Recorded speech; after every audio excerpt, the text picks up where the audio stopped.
Welcome to Chapter 12, where we're going to cover the cell cycle. The cell cycle is pretty much going to be about cells dividing. So we're going to start off with one cell, and then we are going to divide to produce two daughter cells. And you'll see that there's a variety of purposes to this, whether it's reproductive or growth, but this allows us to increase the number of cells that we have. And then those cells will go through their normal life cycle, so they will grow, and when they reach a large enough size to make sure they don't have cell size issues, they go through this process of dividing. And you'll see over here you'll see chromosomes, because we'll pick up with them shortly, but you'll see chromosomes are a pretty good indicator that something's going on in terms of cell division, because they're only normally around for this process of cell division of some type. So some of these key terms and some of the key ideas we have, if we talk about somatic, that's going to be tied together with this idea of diploid. And what this means is for us, for animals, because some other organisms are different, like fungus, some protists, they can be different, but for us, we essentially have two copies of everything. We get one set from mom, one copy, and so N you'll see is just a term for a set of chromosomes. And so we get one chromosome that codes for hair color, so there's a gene on the chromosome that has an allele, is what we'll call it, that says red hair. And then you'll get another one, so if one came from mom, one you'd get from dad, and that one might say brown hair. So we have two of everything. So for every gene, we've got two versions of it. If you're haploid, if you're 1N, you only have one set. So you would have one allele for each gene. So you might have the brown hair allele, and you have brown hair no matter what. There is no possibility it's something else. So most complex organisms will be diploid, and we will normally refer to those 2N cells that make up their body, sometimes called the body cells. They'll be called somatic. So somatic diploid cells, these are going to be like your skin, your kidney, your liver, your heart, pretty much you name it. The only ones that are different are these gametic cells, and these will be what we oftentimes call sex cells. So this will be like ovum, sperm, ones that as an animal that we're normally going to produce that are haploid, and they're going to be used for the purposes of reproduction. There will be some other organisms that are different. There will be some organisms that are essentially haploid for most of their life. So don't assume that gametic cells or haploid cells will always be gametic. There are some things like fungus that actually live their normal life haploid. And so they'll only become diploid briefly when they're reproducing, but it won't be like their norm. So don't get too used to it. But for humans, our kind of de facto example, because we're human, we're going to see that this is the normal way. Body cells, 2N, somatic, gametic cells, sex cells, and they'll be 1N. And then we've got this idea of chromosomes, chromatin, and chromatids. A chromosome is just a condensed bunch of chromatins. So chromatin is going to be like the loose version of DNA, and a chromosome is going to be essentially condensed DNA. And we're only going to go ahead and condense our DNA if we're going to move it, just like you pack up if you're going to move stuff from your house. And so if we're going to go through cell division and make sure we divvy up our DNA well, we're going to go through and form chromosomes. Now, if we make a copy of that chromosome prior, which is what we normally do, we're going to get where we have our original chromosome with its copy and they're attached. So we would call each half of this, if you will, a chromatid. And so the right-hand side here would be one chromatid, and then the left-hand side would be a copy. It would be identical. It's still going to essentially be a chromosome, but we call it a chromatid because a chromosome by definition is one centromere. So if we've got two chromatids, two exact copies of a chromosome, so if we split them apart, they become two chromosomes. But if we stick them together, and there's only one centromere, that's this middle part that's a protein that kind of holds it together, if there's only one centromere, we would refer to that as one chromosome. So it's kind of weird terminology, where chromatins, where it's just all loose in a ball, so it's like a ball of twine where you just let it go. When we get a chromosome, we've condensed it. So now it's going to look kind of like this, and it'll have a centromere, so I'll put a widen spot. And then if I go through, and let's add in another one, just for make the point here. So these are two chromosomes, even though they're ideally a copy, if I could draw it really well. But if I go through and take those two copies, and I join them, this goes from being essentially no chromosomes, it's just chromatid, to being two chromosomes where they're detached from each other, and if I attach them together, that would be called one chromosome but two chromatids. So if you see this, you just have to pay very close attention to, are they talking about chromosome? Are they talking about a chromosome that's two chromatids or a single chromatid? Because otherwise it can get confusing. where sometimes during this process they'll talk about that you might still be 2N despite the fact you've copied all of your DNA. So that means that essentially we have, in our case, humans have 46 chromosomes. So we would have 46 chromosomes, but each of those chromosomes would be in what we call a homologous pair, where it's two copies joined together. So we've got 46 of these pairs, which will separate later on in this process and become 92 chromosomes essentially. 46 that go to one daughter cell and another set of 46 that go to the other daughter cell. So it's just a complex thing where a lot of times we'll refer to one chromosome as being one chromosome, but in reality it's two chromatids. So it has the ability, by just separating, of becoming two chromosomes. But we call it one, because that trickiness of we're really focused on the centromeres. As soon as I split this apart, they each have their own centromere, so these guys each become their own chromosome. So just be very careful about that. Hopefully it won't be horrible, but just be kind of careful. The other concepts aren't as bad. Mitosis just means nuclear division. And so what this means is after mitosis, we have two nuclei. That's what this is giving us. And a lot of people get confused here because they assume that mitosis means you actually split the cell in two. And it doesn't. There are some cells that will go through mitosis and then they'll stop. And so you have some muscle cells like this, fungal cells will do this, where they will actually have two nuclei in one cell. Because unless you do cytokinesis, which is where you're going to divide the cytoplasm, you're actually still one cell. And so it is possible to essentially get one cell that just has two nuclei at the end, although it's rare. Typically we would go through and we would divide this, and then that would ultimately be cytokinesis, where you go through and divide this. We can make this a plant cell, as I just drew a cell wall. And so you can go through and divide it, and then you get two separate cells. And so that's kind of the idea here. Mitosis gives you a copy of your nucleus. So for us, we have 46 chromosomes. Mitosis makes an exact copy, so each daughter cell should get 46 copy chromosomes. So 46 chromosomes that are exact replicas. So we essentially clone that first cell. And so now we go from one cell to kind of two clones of that cell. But we only split the cells apart by doing cytokinesis. So two nuclei, two cells. That's the idea. Moving on here, we've got the idea of why we're doing this. And so unicellular organisms, they typically do this for reproductive purposes. If you're one cell and you want to have kids, if you will, the way they do that is that they just go through and divide. And so they go from one cell to be, well, ultimately two. And then ultimately those two cells can each divide and you get four. And so each time they do this, they're able to kind of split to form two different cells. And so each time they can double. And you can see this is also why unicellular organisms can do a really good job of populating quickly, because as you keep doubling this, it keeps growing by ever increasing amounts. And so in many bacteria, this process doesn't take that long. You know, it can take a matter of minutes really. And so that's why you can get where some bacteria gets on your food and it goes bad pretty quickly, because these bacteria exponentially start to grow. For multicellular organisms, we don't really do it so much for reproduction, although we do produce reproductive cells using a process like this. So by all means, there's a little bit of a reproductive aspect to it. But a lot more of what we're doing is we're doing this for growth and development, so to get bigger, to get more specialized, because multicellular organisms are already specialized. We've got our organs, you know, we've got various tissues. And then we'll also do this for repair. So if you go through and like cut your arm, you'll release growth factors, which will trigger cell division, so we can kind of patch up the area and go back to normal. And so those are kind of the big things that you'll see with multicellular organisms. They've got more to worry about than just unicellular ones that pretty much are just going to grow as a single cell until they get big enough and then they divide, and they just did reproduction. Okay, after that, we've got just what we mean by the cell cycle. So the cell cycle is from the formation of a cell. So this is where one cell splits and we now have two new cells. Each of those two new cells, the daughter cells, just started the cell cycle. And they'll be in this cell cycle until they split. And that moment that they split to form two cells from the original cell now, we start the cell cycle over again.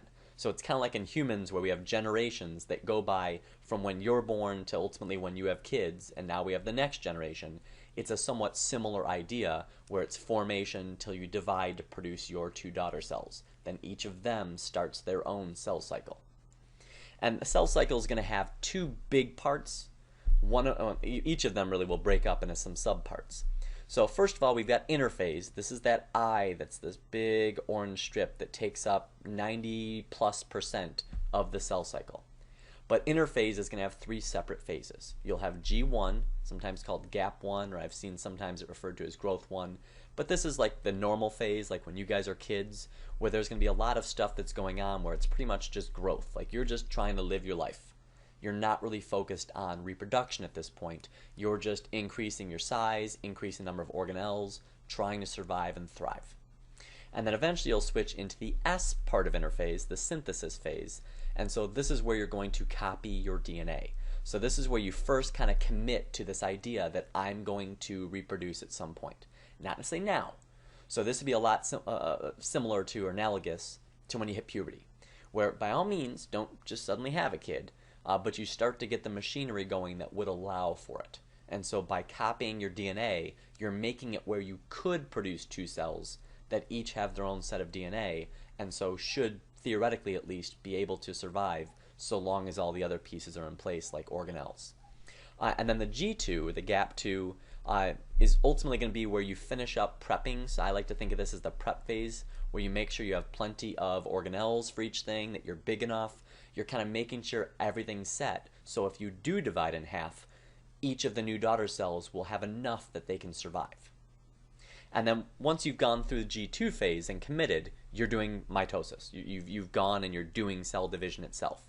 And so the M phase will be mitosis, which this is what you guys are probably fairly familiar with the various phases that you might have talked about in biology class. But this is where we divide our nucleus once again, so this will give us our two nuclei. And then typically right after mitosis, during the M phase, you'll have cytokinesis. And so cytokinesis is where we typically divide the cell to get two cells. So these two processes, mitosis and cytokinesis, will typically take, once again, only a fraction of the actual time. Most of the time is going to be in preparation. Just like you're pregnant for 9 months, and so even if you have a couple kids, you only spend a small fraction of your life actually going through and actively engaged in reproduction, if you will. The rest of your life is just living it. And so it's kind of like what we have here, where they spend interphase for the vast majority of their life, and it's only at the very end here that they go through and pretty rapidly do this idea of mitosis and cytokinesis, and then they're back into interphase. So each of these two new cells will be back into interphase into G1. And G1, you can see, takes a large chunk, the largest chunk of the cell's life. Now there was one thing I'll mention here, is that we do have a phase that you might see sometimes called G0, which is where during this first gap phase, sometimes the cell decides, like, I'm not going to really think about division at all. So I'm not going to move on. I'm going to kind of sit in G1 forever, or at least for a long time, and we typically just refer to that as G0. And the idea there is a cell that's at G0 is not going to be dividing. It's essentially gone and decided to not have kids, if you will. And occasionally you might see something where that can change, but in general, whenever we talk about G0, that will be non-reproductive. So don't worry about it dividing or anything else. G0 is going to be no division. That means that cell's kind of just said, screw it, I'm just going to kind of stay as I am. Now, mitosis, this will be what you guys, once again, may remember, but it has several phases. I'm going to try to be very simple about these. I'm not going to go nuts with memorizing. You should know the names, I guess, in general, but I'm not going to make you memorize all the details. But I want you to have a general sense of what's going on. So we're going to kind of go and do an overview, if you will, of the phases, but try to keep it very general, very conceptual, so you get an idea of just what's going on. So the names, first of all, is kind of just what we'll hit here. So we've got interphase, which is not part of mitosis. This is the bulk of the cell's life. And then mitosis will start with prophase, then prometaphase, then metaphase, then anaphase, and then telophase. So we're leaving out cytokinesis, which would typically occur after or while telophase is occurring. But it's these 5 phases that you might see when someone's referring to mitosis. Prophase, prometaphase, metaphase, anaphase, telophase. And so that's why sometimes you might hear the phrase IPMAT, because it's that idea of the whole cell cycle is interphase, prophase. Prometa is kind of thrown in there. Sometimes they leave it out. But the PMAT would be prophase or prometaphase, and then metaphase, anaphase, telophase. So if you guys need to, you can kind of remember it where it's IPMAT. But ideally, and this is the bio one, but with AP Bio, you oftentimes see them throw in Prometaphase, so I guess it becomes Ipimamat. Just stutter a little bit on the P. If you're not good at stuttering, I apologize. If you are a stutterer, then this is your time to shine. So as we go through and look at some of these ones, prophase, what I really want you guys to get is this is the prep phase. And what I mean by that is you have to organize this stuff. So this is the one where we're going to break stuff down like the nuclear envelope, and where we're going to form stuff like chromosomes. So if you see chromosomes, you've started mitosis. You're in prophase. And what I want you guys to be aware of as well is that if you're in prophase, we already have copied our DNA. A lot of people have this misconception that it's during prophase or at the start of mitosis that we copy our DNA. But if you guys remember, this occurred way back during the S phase of interphase that we did this, the synthesis phase, that we copied it. So the DNA has been copied for a long time by the time we actually get to mitosis.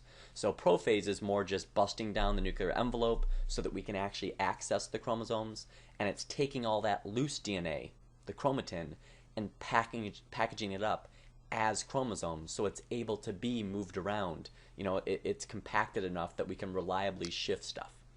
You'll also see it'll start developing some of the other features we'll need, like spindle fibers, which will actually do the movement.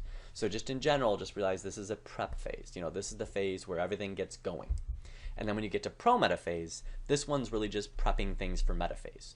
And so this is where we're trying to attach the fibers that we've made, because there's these spindle fibers that form this network that goes across the cell. You'll see spindle fibers tend to try to hook up to the chromosomes. There's some polar fibers that go from end to end for the shape of the cell. And then there's these kinetochore fibers which connect the spindle fibers to the chromosomes. So really during prometaphase, you're trying to make sure all those guys get connected properly so that we can do metaphase. Because during metaphase, which is a major step, because metaphase is the last step before we actually split stuff. And if we screw up when we split stuff, you're in trouble. And so we're going to have a checkpoint here where the cell kind of makes sure everything's good before it moves on with the next phase. And so once the kinetochores have been attached to the chromosomes, everything kind of wiggles back and forth to get it all nice and aligned. So we're trying to make sure that everything's hooked up to these necessary fibers and that everything's kind of lined up, because the very next phase is going to be to split stuff. And so metaphase, you can see they'll talk about this equator or metaphase plate where they try to line up all these chromosomes in the middle to make sure everything's organized. And then once everything's organized, you split everything. So we take these chromosomes, which up to this point have been sister chromatids. So if you remember, the sister chromatids we said had the one centromere, so that's why we called them still a chromosome. But they were two chromatids, two copies of a chromosome that just happen to be attached. And so what we're going to do is pull one of them one way and one of them the other. And so that one chromosome is now going to become two separate chromosomes. So we go from essentially 46 chromosomes to 92 in a split second when those guys pull apart. Because that's that oddity we talked about, where if you're attached with the same centromere, you're considered one chromosome. As soon as we split that centromere and detach the two things, they become two chromosomes. And this is what allows for 46 of this 92 to go to one side and 46 to get pulled to the other, so we can get two different cells, which is what we're after, is to get two different cells, each with a full copy of 46 chromosomes. Now the very last phase of what we'd call mitosis will be telophase. And telophase is going to be where everything kind of goes back to how it was. And so our goal here is you normally have cytokinesis starts to occur separately but with it. But we're going to have the nucleus reform. We're going to have where the DNA starts to disband again and go back to being chromatin. So the cell's essentially going to start to go back to this G1 idea, where it's a normal functional cell that has a nuclear envelope intact with chromatin inside. It's going to go back to looking just like a normal cell. It's just going to be a bit smaller because we did divide it in half, but that's about it. So it's trying to go back to this normal G1 kind of idea. You will see, though, oftentimes during telophase that it's pretty obvious it's in telophase and not two separate cells, because it's still in the process of cytokinesis. So even though it's a separate process, they're normally linked. And then cytokinesis, there's two ways this can happen. The first way is going to be in animals. There's a cleavage furrow. And a cleavage furrow should be easy to remember because it looks kind of like cleavage, where you're going to have your two nuclei that are formed thanks to the regular process of mitosis. It's in telophase. That's the nucleolus. This is the nucleus. And yes, sometimes they will look kind of like boobs. And so they're going to go through and have these actin filaments. So these are cytoskeletal elements, and they're going to form a ring, a contractile ring. And they're essentially just going to tighten and tighten to contract. And as they do so, it's going to essentially pinch apart the two cells. And so at the end of this process, the animal cells will split to become two separate ones. This will just kind of fill in, and we'll have two separate cells. Now, plant cells have a cell wall, so they can't do that. They can't pinch apart. So what they're going to do is use their Golgi apparatus to build a bunch of stuff and send vesicles to form a wall with a membrane down the middle. So they're essentially going to have a cell wall that's built down the middle here with a cell membrane that lines it. So they're now two different cells. And so if you see this idea, it's kind of like you and your brother or sister, if you have a room and you're just not getting along well, so you take the tape and you go through and like tape all around the room to say like this is the line where that side is yours, this side is mine. That's kind of what plant cells do, except they actually build a wall. So it'd be like, I guess you guys really are into this separation where you go through and get 2x4s and drywall and put up a wall in the middle of the room, so you're now two separate things. Because they can't pinch apart, they can't separate otherwise. And so that's their solution, is just to use their Golgi vesicles to build this cell wall and then build the membrane to separate the two guys apart. And they normally start in the middle and then just work their way out towards the edges. And so we call that a cell plate. And so afterwards they've got two separate cells, cell 1, cell 2, each of which can go on their merry way. This brings us to the end of where we're going to go. I'll pick up with this tomorrow, and we'll finish up the rest of the details like binary fission and how we control this process. I hope you guys have enjoyed it, and I'll see you in class tomorrow.